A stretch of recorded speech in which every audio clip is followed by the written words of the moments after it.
If you get up in the morning and if you think only good thoughts, किसी के लिए बुरा मत सोचो, सिर्फ अपना अच्छा सोचो। मैं बड़ा सेल्फिश आदमी हूं और मैं बिलीव करता हूं कि अगर दूसरों का सोचने का मौका ना मिले, अपने लिए भी सिर्फ अच्छी बात सोचो। ये मत सोचो कि दूसरा हार जाए, ये सोचो कि मैं कैसे जीतूं।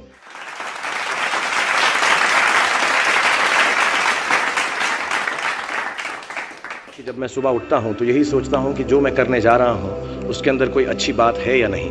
और मैं बहुत किताबें पढ़ता हूं। As a matter of fact मेरे पास खुद कुछ 15 या 20 हज़ार किताबें मेरे पास घर में हैं और मैं हर वक्त दिन में 3 किताबें एक साथ पढ़ता हूँ। एक मैं अपनी गाड़ी में पढ़ता हूँ जब काम पर जा रहा होता हूँ, एक मैं सोने से पहले पढ़ता हूँ और एक, आप ज़्यादा ना हंसे तो बताऊँ, बाथरूम में पढ़ता हूँ। सो आई रीड ऑल 3 बुक्स। और मैंने बहुत सारी सेल्फ हेल्प और सेल्फ रियलाइजेशन की किताबें भी पढ़ी हैं, लेकिन इस किताब की एक यूनिकनेस है।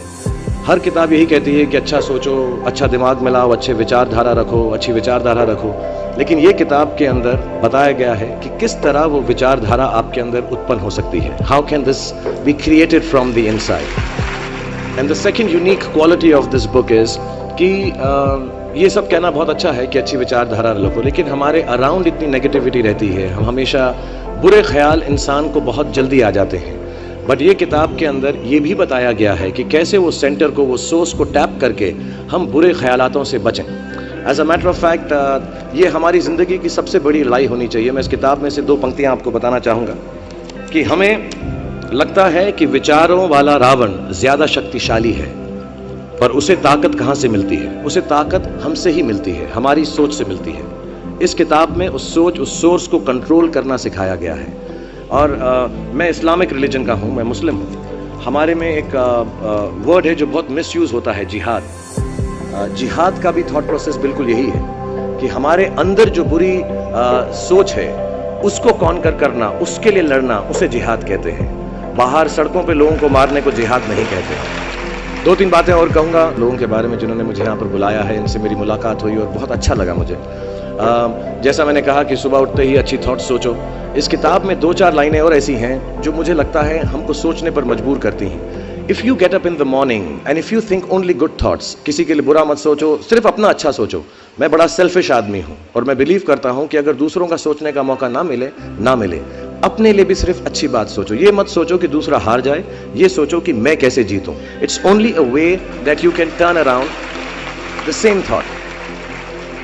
Because as this book says, विश्व में किसी भी चीज के भौतिक निर्माण से पहले उसका विचारों में निर्माण होता है, which is true. I believe all things created in this world are created by our own thoughts.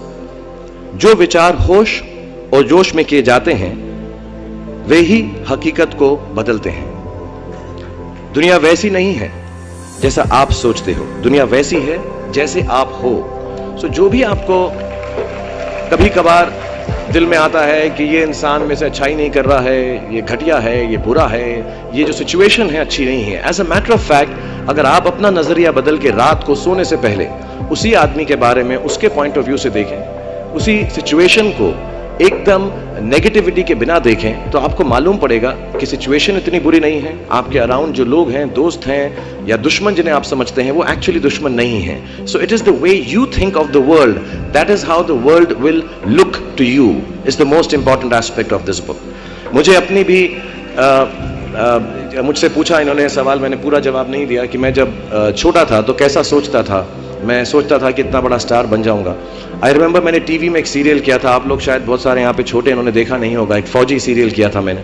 And पहली बार जब मैं सड़क में जा रहा था तो मैंने देखा 2 औरतें 3 व्हीलर में हैं और सडनली उन्होंने मुझको देखा। मेरा नाम उस सीरियल में अभिमन्यु राय था, फौजी में। और सडनली उन्होंने मुझे देखा और मैंने नोट किया कि उनके मुंह पे इतनी बड़ी मुस्कान आ गई है मुझे देखते ही कि हाय शाहरुख शाहरुख, ऐसा करके वो चिल्लाने लगे।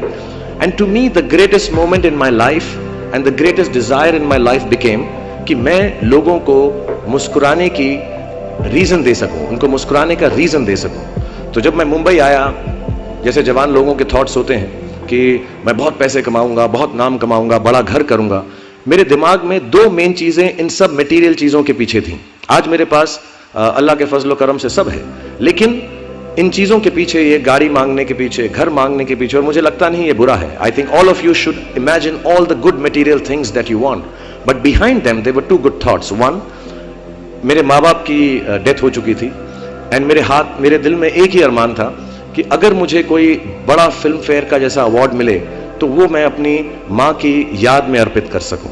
तो my main dream was that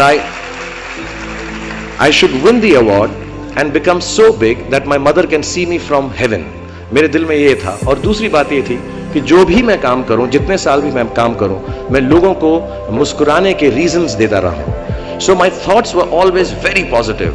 My reasons were very, very clear कि I will do this to bring smiles to people's faces. And that's the God's honest truth. Today sometimes I don't need any of it, but I keep working day and night, 20 hours a day.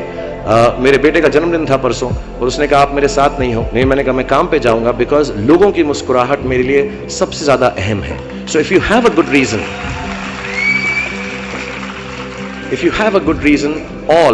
all your thoughts and beliefs and everything that you want in this material world will come through.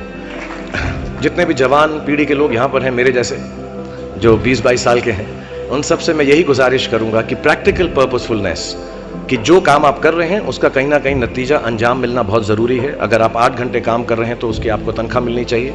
अगर आप फिल्मों में काम कर रहे हैं तो आपको उसके लिए अवार्ड मिलना चाहिए. जो भी मटीरियल चीज़ आपके दिल में है उसकी आस्था उसका दिमाग में उसको हमेशा रखें. मैं कभी भी किसी बच्चे को ये नहीं कहूँगा कि सारी ज़िंदगी सोशल वर्क में गुजार दो, अच्छे काम करो, सिर्फ प्रेयर करो. No, I think you should go and get what you want in life. All the material things. You should have a big house for your family. You should have a good car for your elder parents. You should be able to educate your sister and your daughter to the best possible way that you can. Please do all that.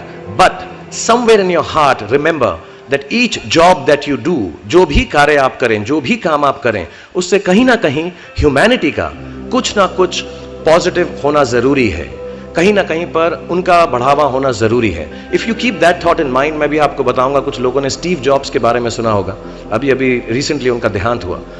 उनको cancer था, pancreatic cancer था. And उन्होंने Apple company सबसे बड़ी company मानी जाती है दुनिया के अंदर आजकल. उन्होंने अपने अंतिम समय में 6 महीने में रियलाइज किया कि जब भी मुझे मालूम पड़ा कि अब मेरी मौत करीब है, मुझको फेलियर और सक्सेस दोनों का डर या उससे खुशी खत्म हो गई. मेरे दिल में सिर्फ एक ही बात थी कि जब भी मैं कोई चीज बनाऊंगा, कंप्यूटर बनाऊंगा या कोई भी गुड बनाऊंगा, उससे इंसानों का, ह्यूमैनिटी का क्या फायदा होगा. So I want to tell all the youngsters, please do whatever you want to do in terms of being well off materially, but somewhere keep a spiritual thought that the world should be a better place because you were born in it.